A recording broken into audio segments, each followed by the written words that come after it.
Gold, trusted gold buyers. మీరు తాకట్టు పెట్టిన బంగారాన్ని విడిపించి ఈ రోజు ఉన్న మార్కెట్ ధరకు కొనబడను.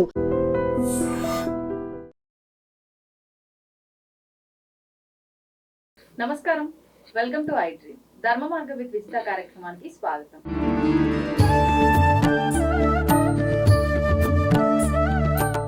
నమస్కారం గురుగారు. గురుగారు, కొన్ని కుటుంబాల్లో చూస్తుంటాం తరచుగా అనారోగ్య సమస్యలు ఎవరినో ఒకరిని వెంటాడుతూనే ఉంటాయి ఫ్యామిలీలో. అయితే ఒక్కరినే ఏదో ఒకటి పోయిన తర్వాత ఒకటన్నా ఉండడం, లేదంటే ఒకరికి అయిపోగానే ఇంకొకరికి ఎప్పుడు చూసినా ఇలా సర్కిల్ తిరుగుతూనే ఉంటుంది. అంటే అసలు ఇలా ఎందుకు జరుగుతూ ఉంటుంది? దీని నుంచి బయటపడాలంటే ఏదైనా విధానం ఉందా? అనారోగ్యం అనేది మనం చేయాల్సిన పనులు చేయకుండా చేయకూడని పనులు ఎక్కువ చేయడం వల్ల వస్తుంది. ఒకటి, మనం ఇంట్లో తినాల్సింది తినము, ఇష్టమైనది తింటాం. తాగాల్సినవి తాగము, ఇష్టమైనవి తాగుతాం. మంచినీళ్ళు తాగాలి, మంచినీళ్ళు ఎక్కువ తాగాలి. ఏంటి, కాఫీ టీలు ఎక్కువ తాగుతాం. సో పొల్యూషన్లో బతుకుతున్నాం. ఎక్కడ కూడా ప్యూరిటీ లేదు. అవును, తల్లిపాలు కన్నీళ్లు ఈ రెండు తప్ప మిగతావన్నీ పొల్యూటెడే. ఈ రెండే కొద్దిగా ప్యూరిటీతో ఉన్నాయి. ఇలాంటి పరిస్థితుల్లో, ఇలాంటి సమాజంలో మనం పొల్యూషన్ ఎక్కువైపోయిన సొసైటీలో బతుకుతున్నాం. చాలా జాగ్రత్తగా air pollution, water pollution, food pollution, దీనికి తోడు వంట చేసే వాళ్ళు తక్కువైపోయారు. బయట స్విగ్గీస్, జొమాటోస్లో ఆర్డర్ పెట్టుకొని తెప్పించుకొని తినడం ఎక్కువైపోయింది. అవును గురుగారు. సో అక్కడ కూడా పొల్యూటెడ్ ఐటమ్స్ ఉంటాయి అన్నీ. ఏది కూడా కరెక్ట్గా ఉండదు, ఫ్రెష్గా కూడా ఉండవు. ఏంటి, తౌడుతో కారపొడి చేస్తున్నారంట, కలర్ వేసి. స్పైస్ ఎలా వస్తుంది దానికి? అందులో కొంచెం కలుపుతారేమో.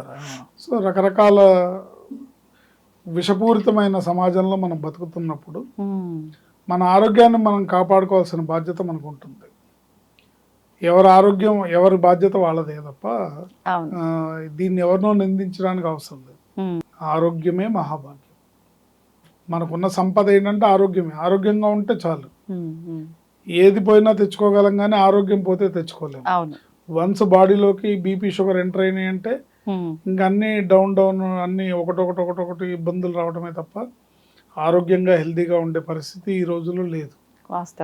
అందుకని చాలా కేర్ఫుల్గా డైట్, మెయిన్ డైట్ కంట్రోల్ చేసుకోవడం, మెడిటేషన్ చేయడం, తగినంత వ్యాయామం. బాడీ బిల్డప్ చేయడానికి, సిక్స్ ప్యాక్లు చేయడానికి జిమ్ అక్కర్లేదు, కానీ శరీరానికి తగినంత వ్యాయామం ఇవ్వాలి, మెడిటేషన్ చేయాలి, ప్రాణాయామం చేయాలి, చక్కటి డైట్ ప్లాన్ చేసుకొని ఏ డైట్ అవసరమో తీసుకోవాలి.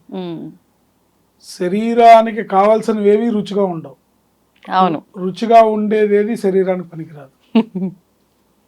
రుచిగా ఉండేది ఏది శరీరానికి పనికిరాదు. కావాల్సిన మనకి ఏదైతే కావాలో అవి ఏవి రుచిగా ఉండవు, నచ్చో. ఇక్కడే వచ్చింది మైనస్. నోటికి రుచించవు కాబట్టి ఖచ్చితంగా రుచిని కోరుకొని అడ్డమైన అన్ని తినేస్తుంటాం. తర్వాత మైదా అనే ఒక వ్యర్థమైన పదార్థం. మైదా అంటే దాంట్లో ఎటువంటి జీవము ఉండదు, ఎటువంటి శరీరానికి పనికొచ్చే ఎటువంటి ఇది ఉండదు. ఆ మైదాతో చేసిన ఐటమ్స్ ఎక్కువ తింటాం. బ్రెడ్, బన్ను, నూడిల్స్, ఏది చూడండి మీరు హోటల్స్లో పూరీలు, పరోటాలు మైదాతోనే చేస్తారు. అవును అవును గురుగారు. సో అది ఏ విధంగానూ శరీరానికి ఎంత కూడా పనికిరాదు. సో ఇలా ముందు మనం ఏదన్నా ఆరోగ్యం కోసం చెడిపోయిన తర్వాత బాధపడే బదులు, హాస్పిటల్స్ పాలయ్యే బదులు, ఆరోగ్యాన్ని జాగ్రత్తగా చూసుకొని టైం టు టైం మెయింటైన్ చేసుకుంటూ డైట్ తీసుకుంటే ఆరోగ్యం బాగుంటుంది. అయినా కూడా గ్రహస్థితి అనుకోండి, చేసే తప్పులు అనుకోండి, ఏదో రకంగా అనారోగ్యం మనిషిని వెంటాడుతూనే ఉంటుంది ఉన్న కాలమాన పరిస్థితి. అవును. సో అలాంటప్పుడు మనం చక్కటి మంత్రాన్ని ఉచ్చరించడం ద్వారా ఆరోగ్యాన్ని పొందొచ్చు. ఏదేమైనా మన చేతుల్లో ఉన్న పని మనం చేయాలి కదా. మంత్రం కన్నా కూడా కరెక్ట్. మంత్రం మీద ఎప్పుడు డిపెండ్ అవ్వాలంటే మన చేతుల్లో లేనిది చేసేటప్పుడు మన చేతుల్లో ఉన్న పని మనం చేయాలి. డూ యువర్ బెస్ట్, అంతే. God will do the rest. Do what ever you can, God will do what ever you can't. So మన ప్రయత్నం మనం చేస్తూ సరైన ఆహారం, అంటే ఆరోగ్యమే ముఖ్యమైనప్పుడు రుచి అనే దాన్ని పక్కన పడేయాలి. అంటే చిన్నపిల్లలు యంగేజ్లో ఉన్న వాళ్ళు ఒక 40s వచ్చే వరకు రుచికే ప్రాధాన్యత ఇస్తారు. ఆ బిర్యానీ తింటాం, ఇది తింటాం, అది తింటాం, ఆ కర్రీస్ ఈ కర్రీస్ అని రుచిగా ఎక్కువ ప్రాధాన్యత ఇస్తారు. అవును. బట్ ఒక ఏజ్ దాటిన తర్వాత 40s దాటినాక ఆ పాటగా మనం అన్ని తినేసి ఉంటాం కదా, ఇంకా వాటి మీద ఫ్యాంటసీ ఎందుకు? అవును. చక్కగా మంచి డైట్లోకి వచ్చేస్తే ఆరోగ్యం 10 కాలాలు బాగుంటాం, అంతే. లేనట్టయితే ఇబ్బంది పడతాం. కానీ శాస్త్రంలో ఒక అద్భుతమైన మంత్రం చెప్పబడింది. ఇది త్రినామ మంత్రం, అంటే త్రినామ మంత్రం అంటే 3 నామాలు. ఈ 3 నామాలు ఒక మహామంత్రం అవుతుంది. ఈ 3 నామాలని నిరంతరం ఎవరైతే ఉచ్చరిస్తారో వాళ్ళు ఎలాంటి రుగ్మతల బారిన పడరు, ఎలాంటి అనారోగ్య సమస్యలు వారి దరిచేరవు, ఎటువంటి శారీరక మానసికమైన రుగ్మతలు. రుగ్మతలు 2 రకాలు, అనారోగ్యం 2 రకాలు, ఒకటి శారీరకమైంది, 2 మానసికమైంది. అవును, రెండోది చాలా పెద్ద సమస్య. ఈ రెండిటి బారి నుంచి కూడా బయటపడతారు. అచ్యుతాయ నమః, అనంతాయ నమః, గోవిందాయ నమః. ఈ అచ్యుతాయ నమః, అనంతాయ నమః, గోవిందాయ నమః ఈ మంత్రం చదువుకోవడానికి ఎటువంటి నియమనిష్టలు ఏం అవసరం లేదు. నిరంతరం స్మరించుకోవచ్చు, నిద్రపోయేటప్పుడు కూడా స్మరించుకోవచ్చు, నిద్ర లేవంగానే స్మరించుకోవచ్చు. సో నిరంతరం స్మరించుకోవచ్చు. అంటే ఇవి నామాలు కాబట్టి నియమాలు అవసరం లేదు. అవసరం లేదు.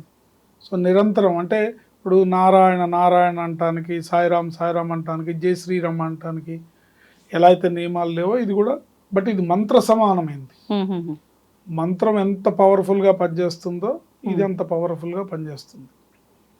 ఎందుకంటే దైవం మంత్రాధీనం, మంత్రం యొక్క అధీనంలో దైవం ఉంటుంది.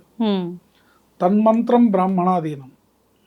బ్రాహ్మణుడు అంటే శుచి శుభ్రత చదివే వాళ్ళందరూ అందరూ బ్రాహ్మణుల కింద లెక్క.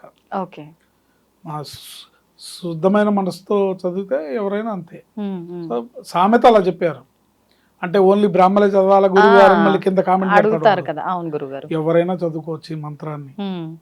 అచ్యుతాయ నమః, అనంతాయ నమః, గోవిందాయ నమః. అచ్యుతాయ నమః, అనంతాయ నమః, గోవిందాయ. దీనికి కౌంటింగ్ ఏం అవసరం లేదు, రెగ్యులర్గా అనుకోవాలి.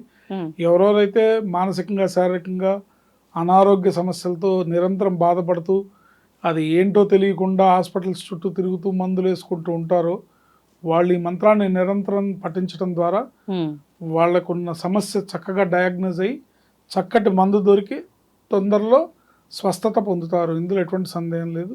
ఈ మంత్రాన్ని నిరంతరం స్మరించుకోవాలి. ఎన్నిసార్లు స్నానం చేసినాక కనీసం ఒక 11 సార్లు అనుకున్నా కూడా మంచిదే, లేదా నిరంతరం కంటిన్యూగా స్మరించుకోవచ్చు. ఎప్పుడు నాకు అనారోగ్యంగా ఉంది బాగాలేదన్నప్పుడల్లా ఈ మంత్రం చదువుకోవచ్చు. సడన్ గా మీకు జ్వరం వచ్చింది టాబ్లెట్ వేసుకునేటప్పుడు ఇది కూడా స్మరించుకోవచ్చు. ఇది చాలా బాగా ఆరోగ్యాన్ని తెచ్చిపెడుతుంది. అచ్యుతాయ నమః, అనంతాయ నమః, గోవిందాయ నమః. ఆడవాళ్ళు, మగవాళ్ళు, పిల్లలు, పెద్దలు ఎవరైనా చదువుకోవచ్చు. దీనికి వయసుతో సంబంధం లేదు, జెండర్తో సంబంధం లేదు, కుల మతాలతో సంబంధం లేదు, ఎవరైనా చదువుకోవచ్చు. అచ్యుతాయ నమః, అనంతాయ నమః, గోవిందాయ నమః. అద్భుతమైన ఆరోగ్యాన్ని ప్రసాదిస్తుంది. పెద్దవాళ్ళు ఏ పని చేసినా, కూర్చున్నా, పడుకొని లేచినా, ఏం చేసినా కూడా ఏదో ఒక దైవ నామం అనేది తలుచుకుంటారు. అట్లా ఇది అలా కూడా మనం అనుకోవచ్చు. ఇది స్పెషల్ గా ఆరోగ్యం కోసం కాబట్టి అలా ఇబ్బంది పడుతున్న వాళ్ళు ఎవరైనా ఉంటే అలా నార్మల్ గా అనేసుకుంటే సరిపోతుంది. డేలో కొన్ని తెలియకుండానే చాలా సార్లు అనుకుంటాం. ఎందుకంటే ఇవాళ రేపు హాస్పిటల్స్కి వెళ్ళడం అంత ఈజీ కాదు. అవును, బాగా బలంగా జేబు బలంగా పెట్టుకొని వెళ్ళాలి హాస్పిటల్కి వెళ్ళాలంటే. అంతే లేదంటే అప్పులు చేయడానికి సిద్ధంగా ఉండాలి, లేదా భారీ ఎత్తున హెల్త్ ఇన్సూరెన్స్ ఉండాలి. సో ఇవన్నీ ఉంటే కానీ హాస్పిటల్స్కి వెళ్ళలేము. అవును, అందుకని సాధ్యమైనంత వరకు వెళ్లకుండానే మన డైట్ ద్వారా, మన పాజిటివ్ ఆలోచనల ద్వారా, పాజిటివ్ పనుల ద్వారా, మెడిటేషన్ ద్వారా, ధ్యానం ద్వారా, ప్రాణాయామం ద్వారా, చక్కటి డైట్ తీసుకోవడం ద్వారా ఆరోగ్యాన్ని పొందుతూ ఈ మంత్రాన్ని చదువుకుంటే మనం హాస్పిటల్స్కి వెళ్ళాల్సిన అవసరమే ఉండదు. కొన్ని పరిస్థితుల్లో గురుగారు చాలా సీరియస్ సిచ్యువేషన్లో హాస్పిటల్లో ఉంటారు కదా, వాళ్ళ కోసం అని చెప్పి ఇంట్లో వాళ్ళు చేసినా ఖచ్చితంగా మార్పు ఉంటుందంటారా? ఉంటుంది కానీ వాళ్ళు అంటే మరీ ఏదో కోమాలో ఉంటే చెప్పలేం, కానీ చదువుకుంటే వాళ్ళు అంటే మంచాన ఉన్నా కూడా వాళ్ళు చదువుకుంటుంటే తొందరగా వాళ్ళకి వాళ్ళు చదివితే రికవర్ తొందరగా అవుతారు. ఓకే, అంటే వాళ్ళ కోసం అని చెప్పి ఇంట్లో వాళ్ళు చేస్తే ఫలితం ఉండదా, తక్కువగా ఫలితం ఉంటుంది? కొంత ఉంటుంది కానీ అంత ఉండదు. ఉమ్, ఉమ్. చూడండి, మీకు ఆకలిస్తే నేను భోజనం చేస్తే మీ కడుపు నిండుతుందా? అస్సలే. అప్పుడు ఇంకెక్కువ ఆకలి అనిపిస్తుంది పక్కన ఉన్న వాళ్ళు తింటే. అందుకని ఇది ఎవరికి వాళ్ళు చేసుకుంటే వాళ్ళకి భగవంతుడు అనుగ్రహం తొందరగా లభిస్తుంది. ధన్యవాదాలు గురుగారు. ఆయుష్మతి భవ. దీన్ని తవ్వండి, తవ్వుతూనే శివలింగం. సరే దాన్ని అట్లా కప్పేసేయండి, చూపించదండి. Krishna is there. మూర్తి పూజ కాదు, సాక్షాత్ బ్రజేంద్ర నందన భగవాన్ ఉన్నారు మూర్తిలో. ఏమీ ఆశించకుండా ఆరాధించే వాళ్ళు కూడా ఉన్నారా ప్రభుజీ? నిజమైన భక్తి అంటే మనకు తెలియదు కాబట్టి